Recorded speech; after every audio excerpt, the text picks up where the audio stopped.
kulanti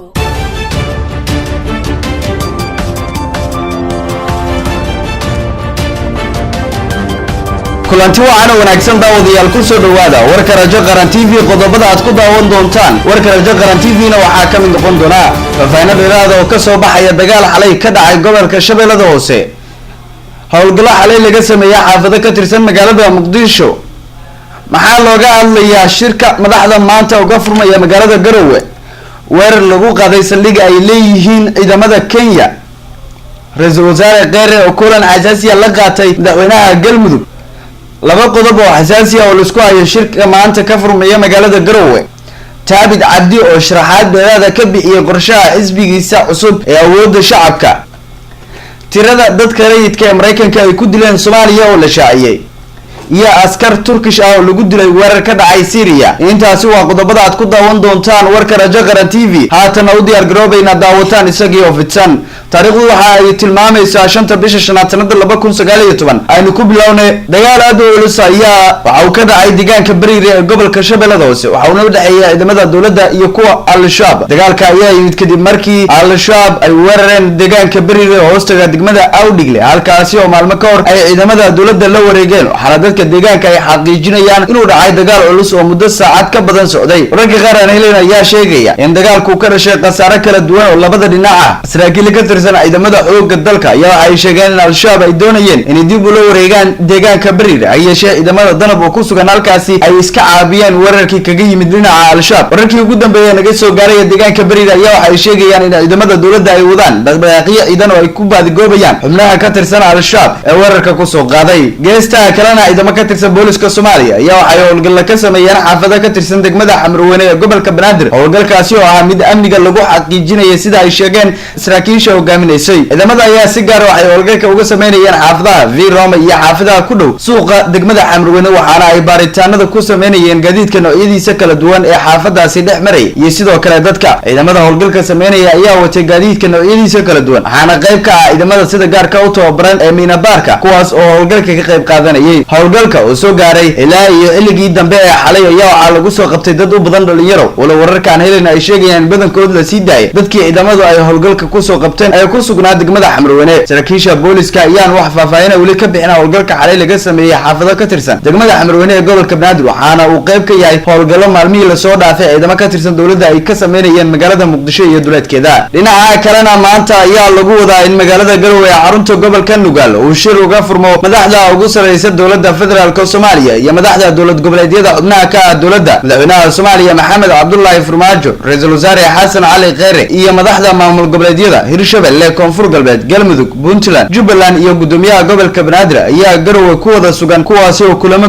gooniya wada qaadanaya qodobada ugu muhiimsan ee shirka magaalada Garowe ka furmaya looga hadlayo waxa ka mid noqonaya dhinaca siyaasadda iyo cidda xaq u leh inay jaangoyso nooca doorashada ee dalka ka dhacaysa markii ay dhamaato xilhaynta madaxda dawladda in heshiis buuxa laga gaaro qodobka 51 ee dastuurka kaasi oo cadeynaya xeerarka iyo xiriirka iskaashi ee dhex mara dawladda iyo dawlad goboleedyada xubnaha ka ah dawladda federaalka sidoo kale madaxda ayaa shirkooda waxay uga hadlayaan arrimaha la xiriira dhinaca abaaraha iyadoo hay'adaha qaramada midoobay ay ka digeen cabsi laga qabo abaar ku dhufato gobolka kamid ah dalka Soomaaliya qodobada ugu xasaasisan ayaa waxaa kamid ah qaybsiga kheyraadka dalka iyadoo uu shuruucda ay gacanta ku hayso xukuumadda Soomaaliya waxaana laga wada hadli doonaa sidii shuruucdaas loo hirgelin lahaa si kastaba shirka maanta waxaa ka furmaya Garowe ayaa noqonaya shirkii ugu xasaasisanaa ee dhex mara madaxda dawladda iyo kuwa dawlad goboleedyada tan iyo markii la doortay madaxweynaha Jamhuuriyadda Federaalka Soomaaliya Maxamed Cabdullaahi Farmaajo geesta kalena rag u baysan oo la sheegay in ka tirsanaayeen Al-Shabaab ayaa weerar waxay ku qaadeen saldhig ciidamada ka tirsan kuwa Kenya ay ku leeyihiin meel u dhow magaalada Mandera ee gobolka Waqooyi Bari dalka Kenya saldhigga la weeraray oo ku yaala inta u dhaxaysa degmada Mandera iyo deegaanka Carabiya ayaa waxa la sheegay inuu ka dhacay dagaal xooggan oo u dhaxeeya ciidamadii ku sugnaa ee kuwa Kenya iyo dagaalamayaasha Al-Shabaab ee weeraray askar ka tirsan ciidamada Kenya ayaa la sheegay weerarka lagu dilay waxaana wararka qaar ay sheegayaan Al-Shabaab ay saldhiggaasi muddo saacad ah ay la wareegeen sidoo kale markii dambe ay isaga baxeen Al-Shabaab ayaa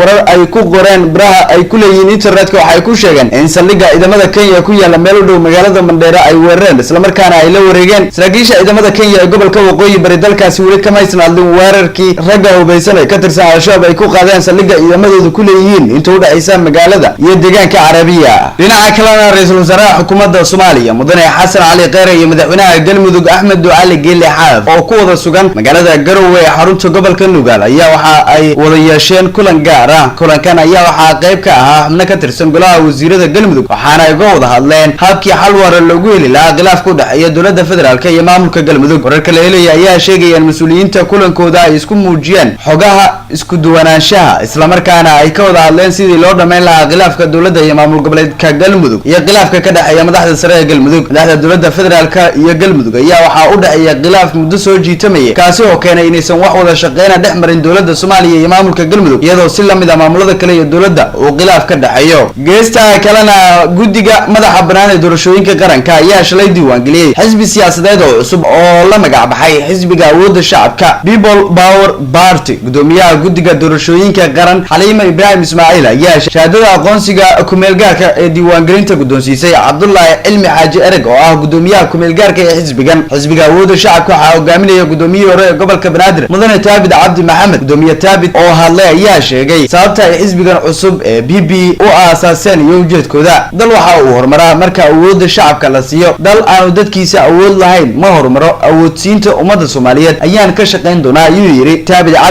Cabdi oo haatan dibadda ku maqan. waxa uu intaa raaciyay in dhawaan la qaban doono xafladda daafurka xisbiga taasi oo ka dhici doonta caasimadda Muqdisho. geesta kalena waaxda difaaca Mareykanka ee Pentagon ayaa waxay soo saartay qoraal lagu xaqiijinayo tirada dadka rayidka ee ay howlgallada militariga Mareykanka sanadkii la soo dhaafay 2018 lagu dilay. warbixinta ay waaxda difaaca Mareykanka soo saartay ayay ku sheegtay inay 120 qof oo rayid dileen 67 kalena ku dhaawaceen duqeymo ay ka geysteen dalalka Soomaaliya, Iraq, Syria iyo Afghanistan. waxayna tirooyinkaasi aad ugu hooseeyaan tirooyinkii ay kooxaha u dooda xuquuqda aadanaha soo saareen. warbixin sanadlaha ee waaxda difaaca oo loo gudbiyay Koongareeska Mareykanka ayaa waxaa muujinaya in ku dhawaad 800 oo qof oo rayid la dilay howlgalladii ay Mareykanka ka fuliyeen dalalkaasi sanadkii 2017 kaasi oo qayb ka ah howlgalkii isbahaysiga Mareykanka ee ka dhanka ah dagaalamayaasha kooxda Daesh ee ku sugan dalalka Syria iyo Iraq. warbixinta The Pentagon ayaa waxaa lagu sheegay in howlgallada ay sanadkan ka fuliyeen dalka Afghanistan ay ku dileen 67 qofood oo rayid iyadoo duqeymaha laga fuliyay dalalka Syria iyo Iraq la sheegay in lagu dilay dad tiradoodu guud ahaan dhan tahay 42 qof. warbixinta The Pentagon oo ka koobneyd qiyaastii 20 bog waxaa lagu sheegay in duqeymihii ay sanadkii hore ka fuliyeen Soomaaliya ay ku dileen 2 rayid oo kaliya taasi oo aad uga fog tirada guud ee hay'adaha xuquuqda aadanaha shaaciyeen sanadkii hore. hay'adda Amnesty International UK waxay bishii March 20 soo bandhigtay warbixin ay ciwaan uga dhigtay The Hiding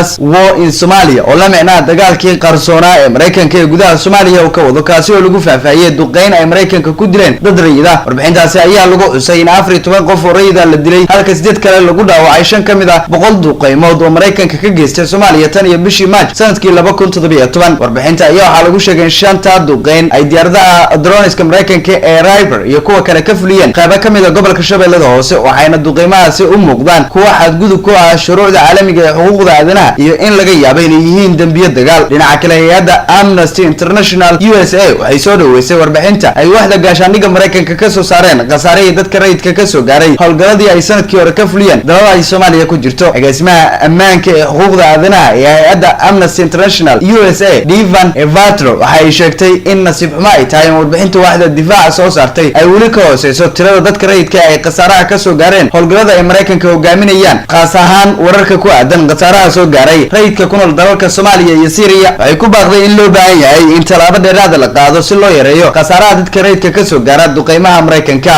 ciidamada xoogga dalka ayaa howlgallo waxa ay ka wadaan deegaano ka tirsan gobolka Shabeellada Dhexe. ciidamada xoogga dalka ayaa howlgallada waxa ay kaga gol leeyihiin sidii loo xaqiijin lahaa ammaanka iyagoo howlgalladaasi ku baadigoobaya xubnaha ka tirsan Al-Shabaab ee ku sugan deegaano ka tirsan gobolka Shabeellada Hoose. ciidamada dowladda ayaa muddooyinkii ugu dambeeyay waday howlgallo ay ku baxsanayaan xoogagga ka tirsan Al-Shabaab ee ku sugan deegaanada dhaca gobolka Shabeellada Dhexe. maamulka Hirshabelle ayaa hore u sheegay inay qaadi doonaan dagaal